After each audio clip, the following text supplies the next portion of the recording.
Chapter 3, Fire Extinguishers. Fire extinguishers.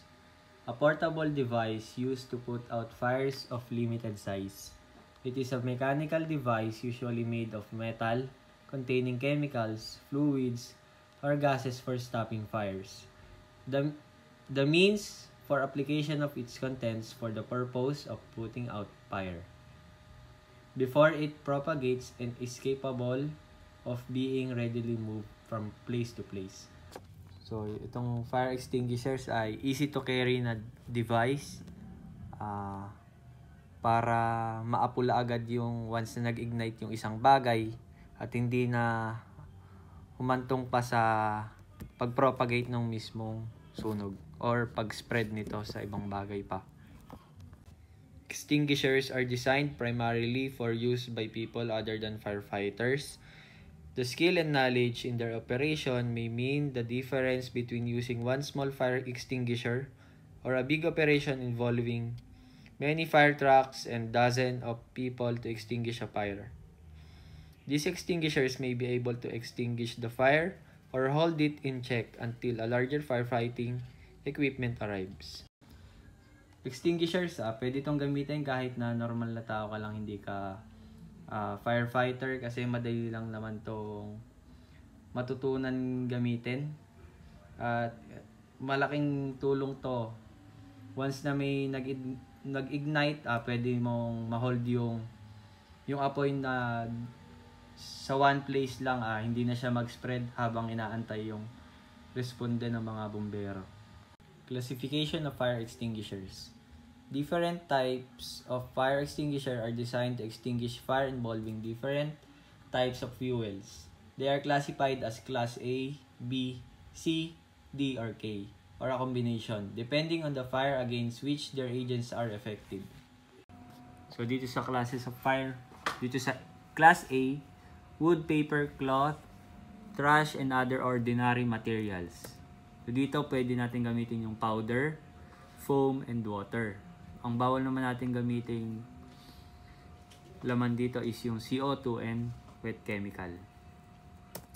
Sa Class B naman, gasoline, oil, paint, and other flammable liquids.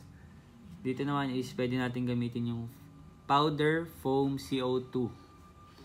Yung water and wet chemical is hindi, kasi lalo lang magi-spread yung fire. Sa Class C naman, may be used on fires involving, so yung mga electrical wire natin, pag nag-i-spark siya, ang pwede lang natin gamitin doon is yung powder. Kasi once na ginamit natin yung iba like water, may possibility pa na makuryente yung mag-aapulan nito. Sa Class D naman, combustible metals and combustible metal alloys. So dito pwede yung powder and CO2. Sa Class K, which is yung sa kitchen naman, cooking media, vegetable or animal oils and fats. Dito ang pwede lang is yung wet chemicals. Classes of fire extinguishers. So dito meron tayong dalawa. Yung portable fire extinguishers, which is yung makikita natin madalas sa mga establishments and sa school din natin makikita dito. And yung semi-portable or wheeled type, ito hindi natin madalas makita, pero mas malaki ang capacity nito compare sa portable fire extinguishers natin. Their portability and relatively easy operation often make them ready for use within an education is critical seconds. However, training to know more on the operation and use of an extinguishers, users should know how to identify extinguishers, what types are available, where they are in the workplace, and above all. So, once na, for example, mag-a-avail tayo ng fire extinguishers. Syempre alamin muna natin yung place na paglalagyan nito kung akma ba sa mga class na kukuhanin natin. For example is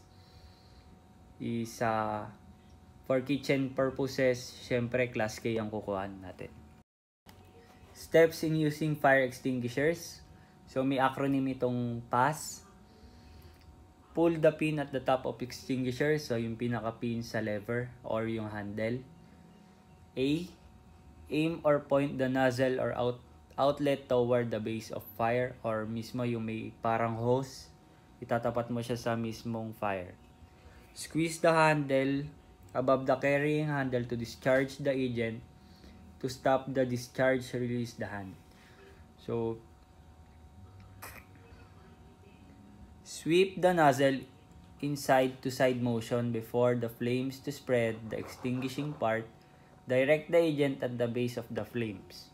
So, may papanood ako sa inyong video kung paano ito gamitin. Fire extinguisher, use the 4-step PAS technique. Pull the pin at the top of the extinguisher. Aim the nozzle of the extinguisher at the base of the fire.